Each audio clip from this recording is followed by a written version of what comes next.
Hey guys, Peter here to tell you about the latest from Pallbearer, Mind Burns Alive, out May 17th on Nuclear Blast. The album has 6 tracks, 51 minutes in length, and this is the band's 5th full-length studio album. They are an American doom metal band. From a design standpoint, I think this album is a pure representation of the sound that it has. It's an album that has a sense of purpose, it has a sense of direction. It doesn't allow the more gloomier side of the band's sound to make you feel like you're getting lost within the experience, but lost to a point where you can't find yourself. This album always gives you a way out. It always offers a door, or at least a light at the end of the tunnel. Regardless of how dark or gloomy the tracks may get, there's always a sense of progression. There's always a sense of knowing where you're going to. And I think on an album like this, an album that has 6 songs, 51 minutes, that has that essence of doom, it's really important to keep some moments of clarity, to allow the journey to be more enjoyable, to allow the album to be a little bit easier to digest, easier to process. You don't want to feel overburdened by a record when you get to the last second of the last song. You want to feel like you had a great time, that you enjoy the experience, and it's an experience that you had fun with, therefore you want to go back to it again. And I think this album has the right attributes in order to give the listener just that, a sense of playability. Now, as far as the sound is concerned, I'm going to go as far as to say that this is an eclectic record. And the reason why I say that is because this is not your prototypical doom sounding album. It's not even your prototypical Pallbearer sounding album. The DNA of the band is still there. This is still a doom album through and through. That sense of gloom, that sense of emptiness at times, with almost a way of encroaching in, the songs finding a way of closing themselves in. All of those elements are still there, but it's more progressive at the same time, which makes the album more eclectic and more dynamic. It gives a lot more movement to the songs. It's not like the songs are quicksand all the time. There are pockets of quicksand, but there's also pockets within these songs of absolute clarity. Clarity musically and clarity vocally. This is where that more progressive touch comes through, and that's where you start to see that sort of dynamic, that sort of thought process, that sort of execution having a very positive impact on the individual songs, and therefore in the overall experience of the album. And perhaps you see it first and foremost in the guitars. You're gonna get anything from the more fuzzy, heavier, thicker, denser sound to the acoustic, clean, bright, warm, wide open sound experience. It's an album that has a lot of fluctuation, not just from song to song guitar wise, but even within the same tracks, but at the same time always finding a way of connecting these different worlds, these different sound experiences, creating a very eclectic journey within each song, and then obviously across the entire record, with the guitars being the main protagonist of the story being told.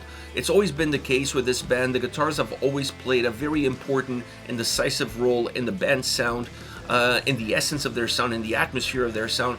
But I felt like you perhaps got even more of that on this album, with a little bit more energy, with a little bit more movement, making the guitars not just the driver of the experience, but also the experience itself.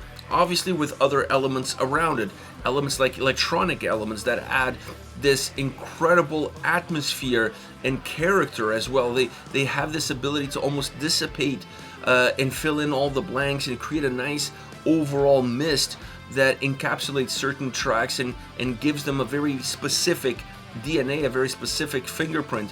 And then you also have saxophone on one of the tracks. So it's an album that's not afraid of bringing in external elements that you don't necessarily see it on records like this, but that work really well in order to create energy, in order to create movement, in order to create light, brightness, making the songs more breathable, easier to digest, and at the same time not changing what the core DNA of the band and what the core sound, perhaps even more important, the core experience of listening to one of their records, it's all about. And you see also the way the bass and drums work together, and how they work apart. The bass, for example, on this record pairs up really well with the guitar sound. You notice it a lot, specifically when they go a little bit more fuzzy, a little bit thicker, a little bit heavier.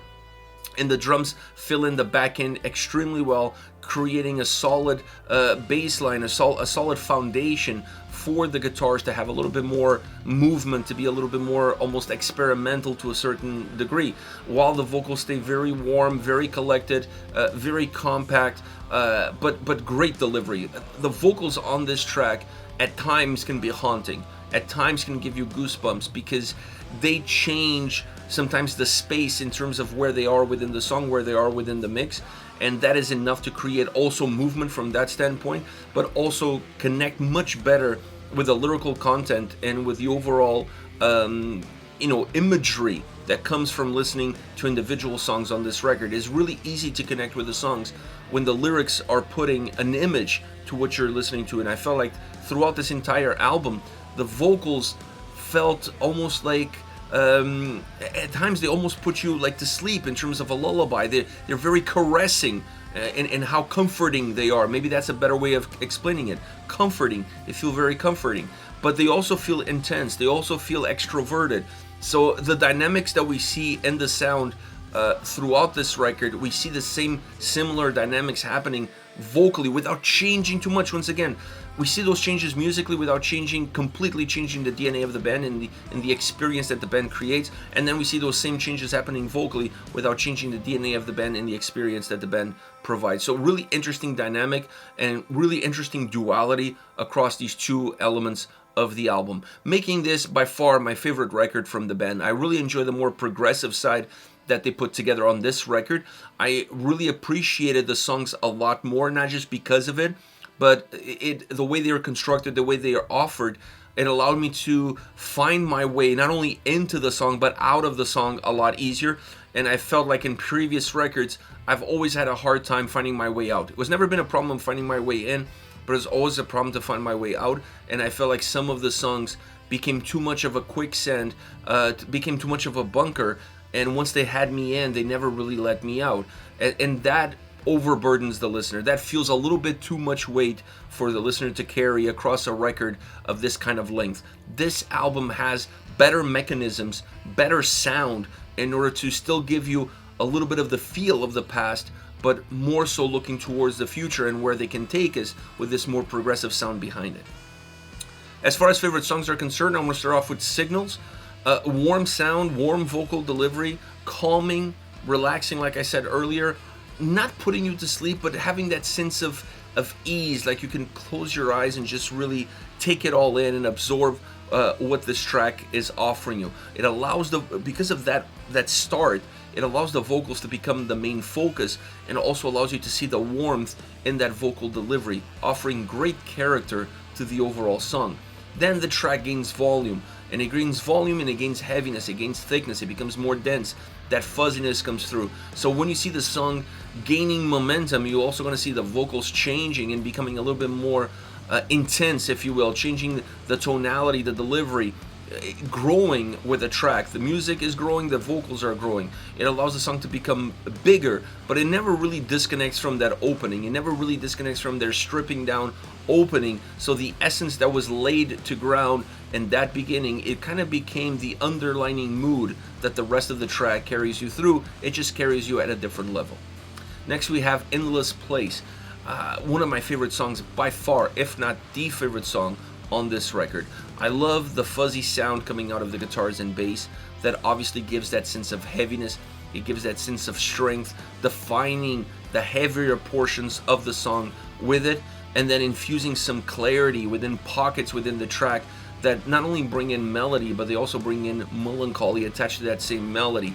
And that allows you to see the ebbs and flows, the internal struggle that this song puts together. Now, the saxophone on this track is definitely a defining element, and while it's not something new within metal bands, I feel like the way that it was used here allowed this track not only to have moments of clarity, but it allowed the track to bring in an element that helps define what the whole record feels like. This feels not only like obviously it is a doom progressive metal album, but it feels a lot less metal and it feels a lot more jazzy. The way this album is put together, it's almost put together like a jazz record, and you don't really notice that. You don't really notice the indications of that in the sound, in the vocals.